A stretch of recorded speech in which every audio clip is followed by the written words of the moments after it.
के राय सर, जिस substantive motion की बात हो रही है, क्या आपको ये कहीं भी ठहरता हुआ दिख रहा है?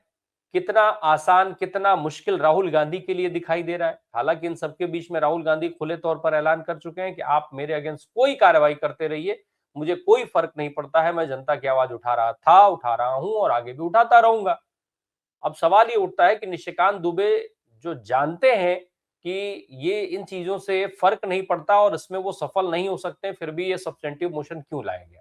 दो सवाल, सब्सटेंटिव मोशन क्यों लाया गया और इसकी क्या स्थिति देख रहे हैं, कितना दबाव पड़ेगा? अनम्यूट करिएगा सर। जानकार लोग यह बता रहे हैं कि एप्स्टीन फाइल में कम से कम 33 बार हमारे देश के यशस्वी प्रधानमंत्री जी का नाम है और 430 से ज्यादा बार पुरी साहब और अंबानी साहब का नाम है, जो दो राष्ट्र निर्माता इनके साथ विदेश यात्राओं में जाते रहे हैं।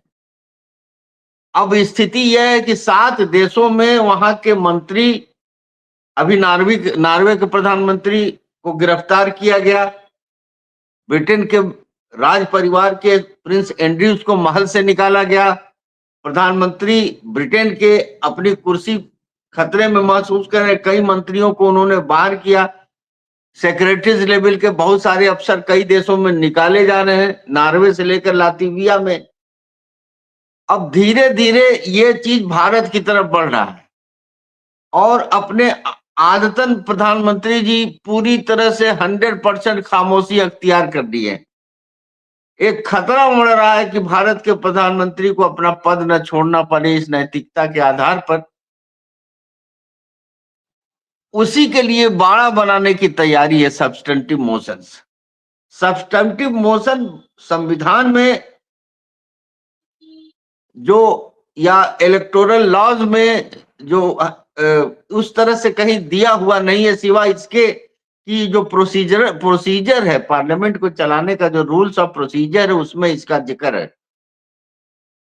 और सबसे बड़ा सवाल मेरा यह है कि आर्टिकल 95 में जब किसी स्पीकर के खिलाफ अविश्वास का प्रस्ताव या हटाने का प्रस्ताव रख दिया जाता है तो वो अपने पद के दायित्वों को निर्वहन से अपने को अलग कर लेता है। वो डिप्टी स्पीकर को सौंपता है, क्योंकि मोदी जी जानते हैं कि डिप्टी स्पीकर का पद विपक्ष को देना पड़ता है नैतिकता के नाते, तो पद वो कभी भरते ही नहीं है। जब से सत्ता में आए डिप्टी स्पीकर इनके पास नहीं।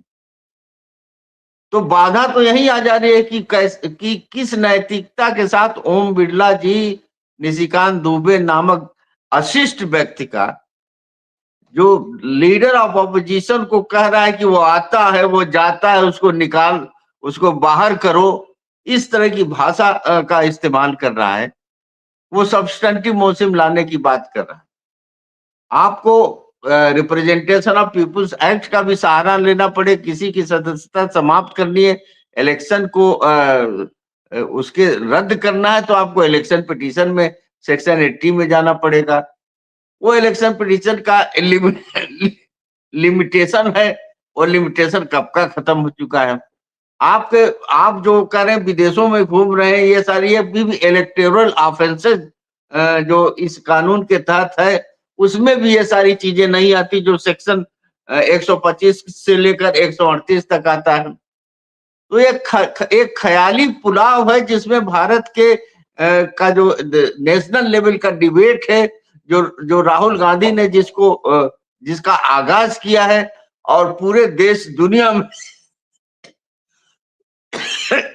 जिसकी चर्चा हो रही है, प्रधानमंत्री जी पता नहीं किस बियाबान में जाकर छुपे हुए हैं, उस बहस को थोड़ा मोड़ा डाइवर्ट करने के लिए एक बहुत ही कुत्सित किस्म का प्रयास है। और निशिकांत दुबे को आप जानते हैं, निशिकांत दुबे अंतरराष्ट्रीय तलवार लटक रही है। तारिक रहमान जो बांग्लादेश का प्रधानमंत्री है, सबसे पहले निशाना बनाएगा। इसने बांग्लादेश के गाढ़ी कमाई के पैसों को किस तरह से बिजली देकर प्रधानमंत्री और शेख हसीना के बीच के समझौते के तहत बांग्लादेश को लूटा है। हजारों करोड़ रुपया बांग्लादेश का यह लूट के ले आया। गोड्डा से इसने अडानी की कंपनी को का बिजली घर स्थापित किया। झारखंड के पूरे प्रकृति और पर्यावरण की कीमत पर एक बल्ब, 1 वाट का बल्ब नहीं जलता है उस 1600 मेगावाट बिजली में। तो ये तो अंतरराष्ट्रीय अपराधी के रूप में इसकी पहचान बनती जा रही है। ये राहुल गांधी और राहुल गांधी के साथ ये पहली बार नहीं हो रहा। देखिए राहुल गांधी को की सदस्यता जा भी चुकी है। कैसे किस प्रांत में उन्होंने कहा कि मोदी नामक लोग सब चोर पकड़े जा रहे हैं। बहुत सही कहा उन्होंने सूरत में कि मोदी नामक लोग चोर हैं। मैं भी कह रहा हूं कि ये सारे चोर, इनका सरनेम मोदी है। और किस प्रांत में और किस जिले में उनका डिफेमेशन हुआ। भाजपा का कोई नेता ने डिफेमेशन किया। जिस जज साहब ने फैसला दिया, हाई कोर्ट में अफर्म किया, वो जज साहब आज सुप्रीम कोर्ट में पहुंच गए हैं। तो उनकी सदस्यता भी चली गई, उनका बंगला भी खाली करा लिए गए। उसके बाद लखनऊ हाई कोर्ट में आप जानते हैं 3-3 बार वो भारत के नागरिक नहीं, वो ब्रिटिश नागरिक है करके ये सारे चैलेंज किया गया। तो राहुल गांधी को हटाने के अनकॉन्स्टिट्यूशनल प्रयास तो ये सारे ये लोग कर ही रहे हैं। इनके पास तो इसी का मुख्यालय है भाजपा के पास, और निशिकांत दुबे जैसे मस्करे ये तो राजनीति में उस तरह से है जैसे कि कोई अच्छी फिल्म हो जिसमें मार धाड़ बहुत हो, या कोई बहुत ही इश्क में देवदास टाइप की फिल्म हो, उसमें जानी आकर बीच बीच में आकर एंटरटेनमेंट करे। ये इनका रोल हो गया। राहुल गांधी को पर कुछ नहीं बिगड़ने वाला, लेकिन एप्स्टीन फाइल की बहस अब एकदम ऊपर आ जाएगी। क्या सर, जो प्रधानमंत्री हैं आज, प्रधानमंत्री और उनकी टीम में चाहे अमित शाह साहब हो या बाकी नेता, उनके रहते किसी और को झूठ बोलने की जरूरत है क्या इस देश में?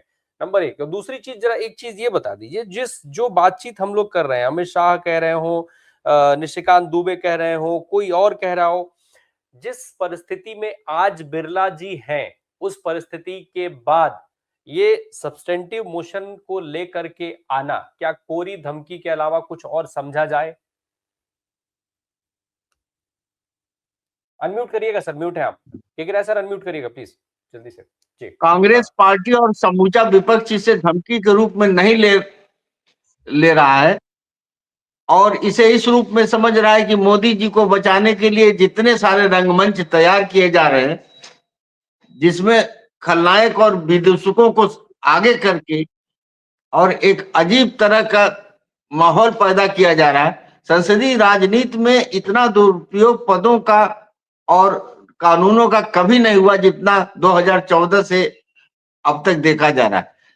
अभी हमारे साथी महापात्रा जी ने बहुत बारीकी से सारी चीजों को समझाया कि कैसे पहले दिन से सत्ता में आने की जो पहली सीढ़ी थी, उसी दिन से झूठ और फरेब के जरिए इस देश के किसानों को, नौजवानों को, आम आदमी को इन्होंने विश्वासघात के लेवल पर ले जाकर पहुंचा दिया कि आज इन्हें कांग्रेस पूरी जो अमेरिकी शासन है, अमेरिकी शासन और ट्रम्प जिस तरह से भारत के प्रधानमंत्री को बिहेव कर रहा है और जिस तरह से भारत के प्रधानमंत्री को संबोधित कर रहा है, यह राष्ट्रीय संप्रभुता के लिए बहुत बहुत शर्मनाक की बात है। हमारे देश का प्रधानमंत्री इतना भी नहीं कह पाता है कि ऑपरेशन सिंदूर हमने रोका कि ट्रंप ने रोका। अब हमारे देश का प्रधानमंत्री इतना भी नहीं कह पा रहा है कि ये जो ये कि हमने ईरान से तेल लेना क्यों बंद कर दिया, हम रूस से तेल हम नहीं खरीदेंगे, यह शर्त हमारे पर कौन थोपेगा। पहली बार दुनिया में हिंदुस्तान जो एक डेमोक्रेसी सॉवरेन कंट्री है, उसमें अमेरिका का दफ्तर खुलेगा यह देखने के लिए कि भारत कहीं चोरी से रूस से तेल तो नहीं खरीद रहा है। ये सारे प्रपंच, क्योंकि ये देखिए अगला चुनाव 5 साल के पहले ये सरकार चली जाएगी, ऐसा माहौल बनता जा रहा है।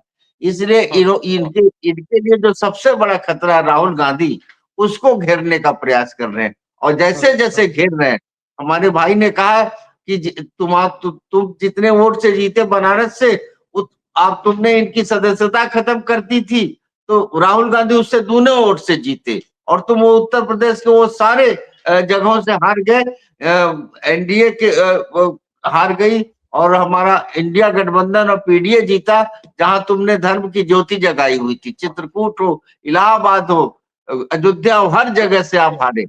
तो ये अब इनकी उल्टी गिनती समझिए।